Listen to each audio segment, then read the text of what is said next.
음, 오늘 본 오늘 본문은 솔로몬이 아버지 다윗 왕이 의 수건이었던 성전을 짓고 이스라엘 백성을 위해 축복 기도를 하면서 모든 것을 다해서 성전 봉헌식을 하는 내용입니다. 말씀을 나누기에 앞서 하나님을 예배하며 저에게 일어났던 그 예배를 통한 그 경험을 함께 나누고 싶습니다. 16에서 17살 정도 사춘기를 겪고 있었던 저는 아주 힘든 시기를 보내고 있었습니다. 저는 그 세상에서 나름대로 성공하고 싶어서 열심히 성실하게 제가 쌓아온 제 나름의 길을 이렇게 만들어가고 있었는데, 그때 제가 원하는 어떤 한 고등학교가 있었어요. 근데 그 고등학교에 가게 해달라고 40일 새벽 기도를 작정해서 하나님께 매달리면서 기도하였습니다. 그런데 하나님께서는 그 기도에 내가 원하는 대로 응답하지 않으셨어요. 이 일은 나에게, 어린 나에게는 큰 좌절이었고 하나님에 대한 어떤 큰 실망을 하게 되었습니다. 그래서 오랫동안 교회에 다녔는데 계속 교회 다녀야 할지 고민이 되었습니다. 이렇게 내가 왜 교회에 다녀야 하는지와 하나님을 믿어야 되는지 이유와 목적도 알지 못하고 교회에 그만 나가야 할지 어떨지 심각하게 고민하고 결정을 하려던 시기에 주일학교 시절에 암송했던 성경 구절이 떠올랐습니다.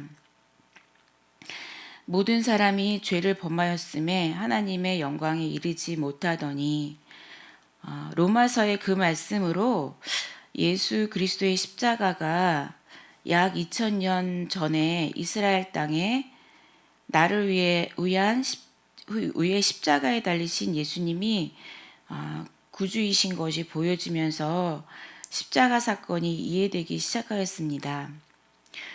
그런데 문제는 머리로는 이렇게 하나님의 말씀이 깨달아지고 이해되는데 마음으로 하나님이 나를 얼마나 사랑하시는지 사랑이 느껴지지 않고 너무나 복잡하고 침울한 마음들로 가득하고 고통스럽다는 것입니다.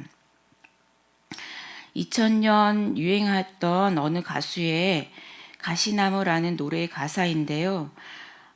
이 노래는 주님을 인격적으로 만나기 전 저의 내면의 모습을 너무나 잘 표현해주고 있습니다. 내 속엔 내가 너무도 많아 당신이 쉴 곳 없네. 내 속엔 헛된 바램들로 당신이 편할 곳 없네. 내 속엔 내가 어쩔 수 없는 어둠, 당신의 쉴 자리를 뺏고 내 속엔 내가 이길 수 없는 슬픔, 무성한 가시나무 숲 같네. 바람만 불면 그 메마른 가시 서로 부대끼며 울어대고 쉴 곳을 찾아 지쳐 날아온 어린 새들도 가시에 찔려 날아가고 바람만 불면 외롭고 또 괴로워 슬픈 노래를 부르던 날이 많았는데 내 속엔 내가 너무도 많아서 당신이 쉴 곳 없네.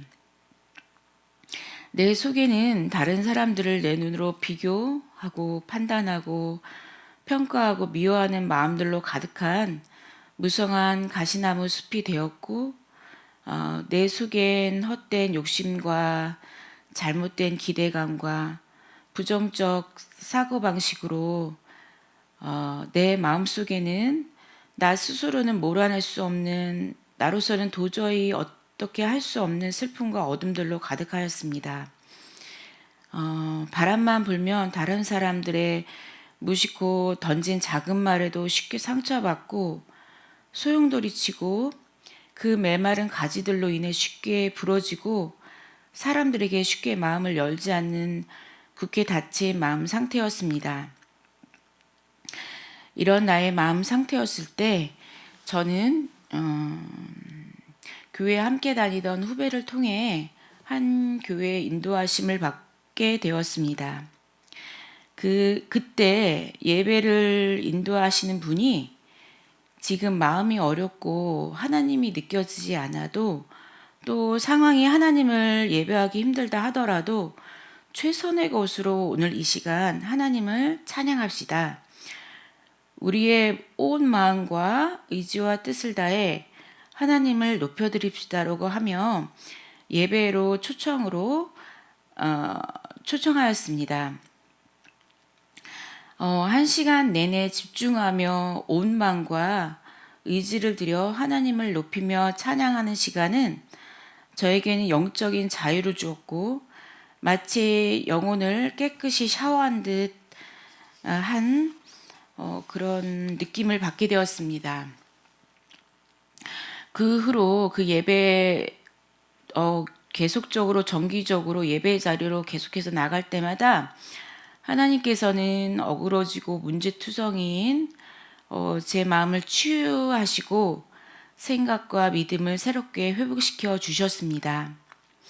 말씀을 통해 내가 누구인지 그 하나님의 자녀로서의 신분과 정체성을 깨닫게 해주셨습니다.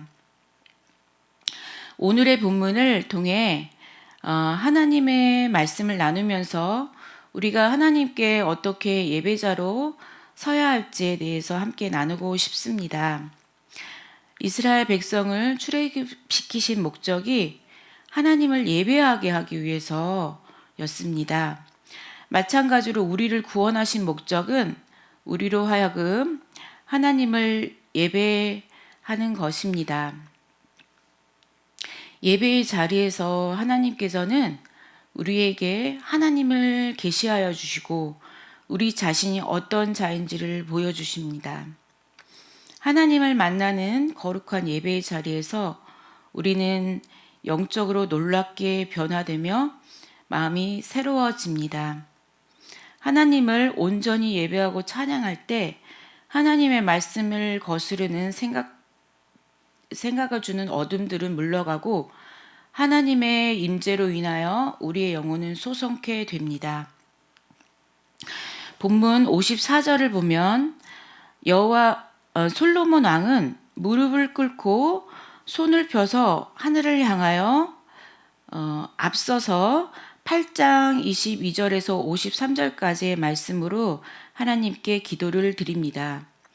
한 나라를 다스리는 인간 왕이 모든 피조물을 다스리시는 왕이신 하나님 앞에서 온 회중이 보는 앞에서 무릎을 꿇고 가장 낮은 자세로 간절한 기도를 하나님께 올려드립니다.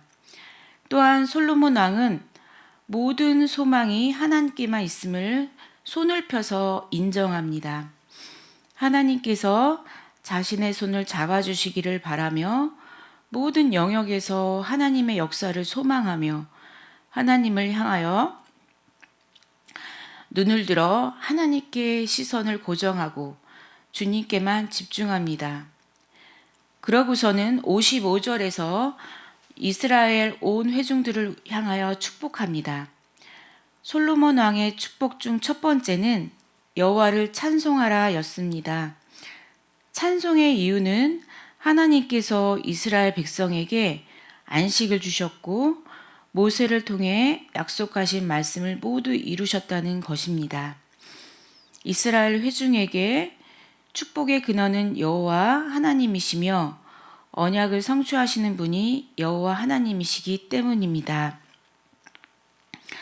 둘째, 축복하면서 솔로몬 왕은 백성들의 마음이 주님께 기울게 해달라고 기도합니다.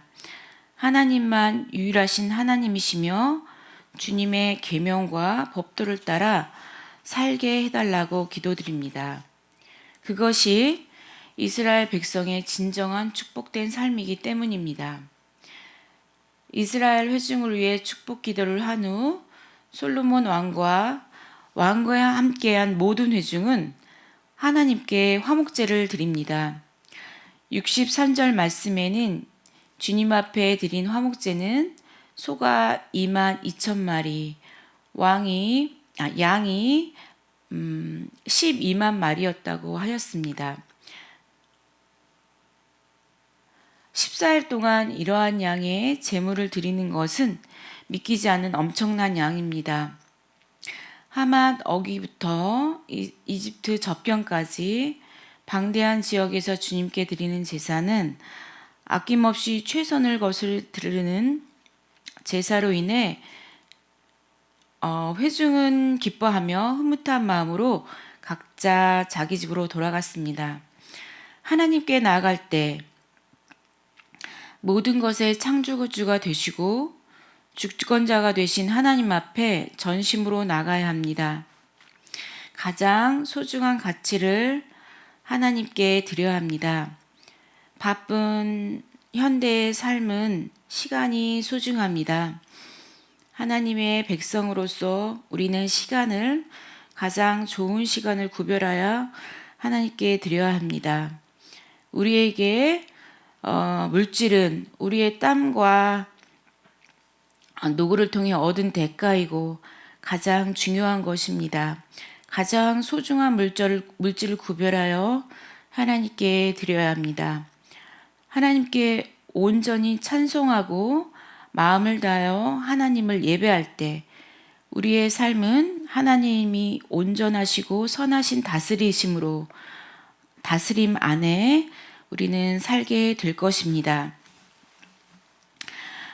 이 시간 우리가 말씀을 마무리하면서 저는 함께 두 가지 기도 제목으로 기도하고자 합니다.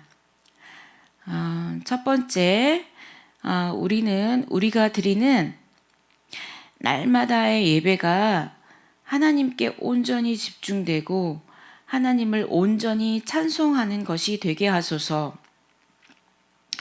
첫 번째 기도 제목이고요. 두 번째는 교회 안의 예배가 주님을 깊이 만나는 그리고 하나님을 온전히 찬양하는 예배를 통하여 또 우리의 예배를 통하여 우리의 온 삶이 변화되게 하소서. 두 가지 기도 제목으로 우리 함께 기도하며 주님 앞에 나아갑시다. 함께 기도합시다.